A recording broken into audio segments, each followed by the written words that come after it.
Welcome to the Inspired Show, health, fitness and beyond. The show that helps you get healthier, fitter, stronger, and most importantly, the best version of yourself. Helping you overcome emotional eating, stress drinking, and helping improve your lifestyle in a manageable and sustainable way. Thank you all for your support. Don't forget to subscribe and hit the like button on each video so we can grow our community.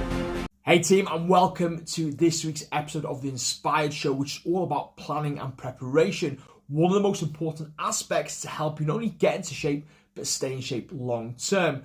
But before we go through that, if you don't do so already, hit the subscribe button to stay up to date with all our episodes. If you find this useful, hit the like button and leave a comment as well. And don't forget to follow me on all my other social media pages to stay up to date with all our content to help you get into shape. And don't forget we've got some free downloads as well.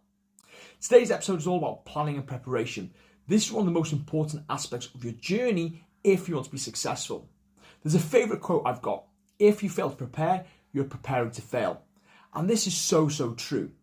We all live busy lifestyles. Things can get overwhelming. Stressful jobs, relationships, friendships, work, sometimes they can get on top of us. And if we're not prepared, then the things that we need to be doing to reach our health and fitness goals can fall by the wayside. That's why it's so important that we take a little bit of time out each and every week to plan and prepare to give us the best possible chance of success. And in today's episode, I'm going to go through the 5 key things that you need to be planning for to help you stay on track. Number 1 is your nutrition.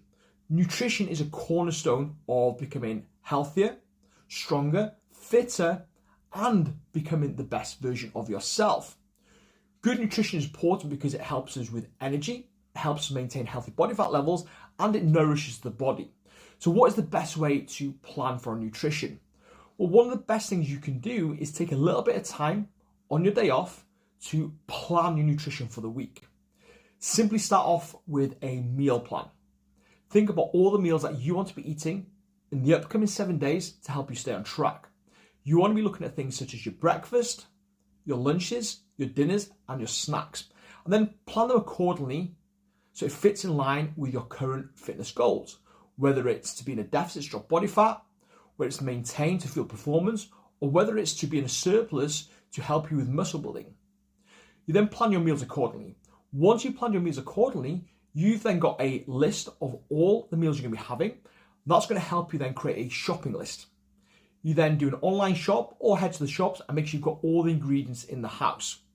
Now, having the plan of the food of what you're going to be having for the upcoming week is half of the challenge. The second half is, do you prepare them on the day or do you do a bit of meal prep? So this all depends on you and the type of person you are, and also on your lifestyle as well. Now, if you've got quite a flexible lifestyle, you may be working from home, you might have the ability to plan your meals on a Sunday and then make them day by day to help you stay on track. And for some people that works really well. However, if you've got a very busy lifestyle, maybe you're working in an office, you're not able to cook from home, and you've got after school clubs, you've got to run around after the children, you've got to fit a lot of things in, then it might be helpful for you to do a little bit of meal prep. This is where you can either batch cook some foods for the upcoming week. Things like curries, soups, chilies. They can then be refrigerated or frozen. So then they just need to be reheated. Alternatively, if you don't do full meals, you can just batch cook some protein. So for example, one thing that I do is batch cook some chicken breasts for the week, and then I can utilize them any way I want to, whether it's in a salad, with a jacket potato, with some microwave rice, throw it into a wrap or a sandwich. It's just quick and convenient.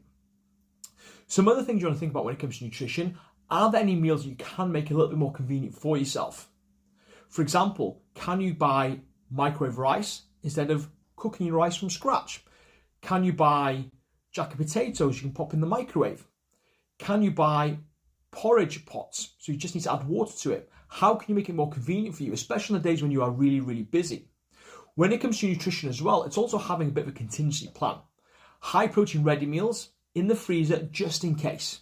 For example, if you have a really stressful day, a really busy day, and you get home absolutely knackered, it's much better to have a frozen high protein ready meal than maybe overindulge in a takeaway and feel like you've let your standards slip. So that's the most important thing when it comes to nutrition. The second thing when it comes to planning your week is going to be your exercise and movement, because this plays a massive part, not only in helping you get fitter and get stronger, but also helping you keep your daily activity nice and high to help maintain healthy body fat levels, or if you're looking to drop body fat levels, help you accelerate that fat loss. So what do we need to be planning? Well, first you want to be planning our steps. You should have a step tag that you're aiming for on a day-by-day basis that is manageable and achievable, but a bit of planning and preparation can help you achieve that goals. So look at your week and ask yourself, where can I fit some walks in? And make it into a routine, make it into a habit. One thing I love to do is get a walk done first thing in the morning. It allows me to get some fresh air, clear my mind, get some movement in, and allows me to start the day on the right foot. So I'd always recommend, if you've got the capability to do so in the morning, do a morning walk. But also look in other areas of your life where you can fit some walks in. Can you go for a walk on your lunch break? Can you go for a walk after work? And again, plan them in. You also want to be looking at your exercise as well. Looking at your diary, around your work schedule, around the children, around the school runs, and then pop your workouts in as an appointment. And stay accountable to those. Don't just say you're going to work out 3 times this week. Actually pop it into your diary. This is going to help you stay more accountable and help you stay on track with your workouts. Thirdly, we want to be planning our hydration. This is something that a lot of people let fall by the wayside, but staying sufficiently hydrated is so important. It helps vitalizes us, it gives us energy, and especially if you're in a fat loss phase, it's going to help you avoid the difference between hunger and thirst, because that's something a lot of people get confused by. So planning your hydration is key. Now, again, I'm a big believer, win the morning, win the day. Hydrate before you caffeinate first thing in the morning. It's an easy way to get your water intake and hydration intake in nice and quickly. Get yourself a bottle that you can refill on a regular basis, and you might even want to think about putting reminders in your phone or downloading an app to your phone that can give you notifications to prompt you to drink some water. And during the colder months, one thing I love to do is get a bit of cordial and then fill it up with some kettle water and then top it up with some cold water, so we've got a bit of a warmer drink that's also going to hydrate you as well. The fourth thing to plan is your sleep. This is so important from a health and well-being point of view, but also from recovery point of view to help you with performance. And also, if you are looking to drop body fat, it's going to be massively important that you get good night's sleep, so it helps you manage your energy, but also your appetite and hunger levels as well. So plan your sleep. Don't think of it as an afterthought. Plan what time you're going to go to bed, what time you're going to wake up. This is so important. We're going to be delving this into a bit more detail in another episode, but going to bed and waking up at the same time is key to success. It's something so small that you can do, but it pays off massively. So when you're doing your weekly planning, plan what time you're going to go to bed. Okay, think about what time you need to get up to give yourself enough time in the morning to get yourself ready, maybe do the things you know you need to do, and then work back from that between 7 to 9 hours, depending on how much sleep you feel that you need. Also, as part of your planning session, plan a little bit of downtime in the evening as well, a little bit of self-care, a little bit of time to unwind to help you get a good night's sleep. And then last but certainly not least is planning your stress management and your self-care. This is something I do with all my clients. I get them to plan some self-care during the week, because one of the biggest things where a lot of people fall short is they use unhealthy coping mechanisms when they're stressed, i.e.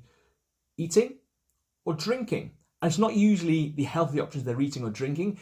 It's usually the highly calorific, low nutrient foods that we overindulge on, okay? Stress eating, emotional eating, or drinking too much alcohol.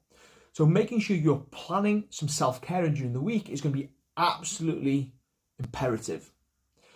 As you would plan everything else, look at your diary and look at where you can pop some self-care in. So whether it's having an early night and having a bit of a bath, having a bit of a pamper, whether it's meeting up for a coffee with a friend, whether it's going for a day out with your family, whether it's going for a massage or getting your hair or nails done. But make sure you plan some self-care in to help you stay on track. This will be a game changer for you.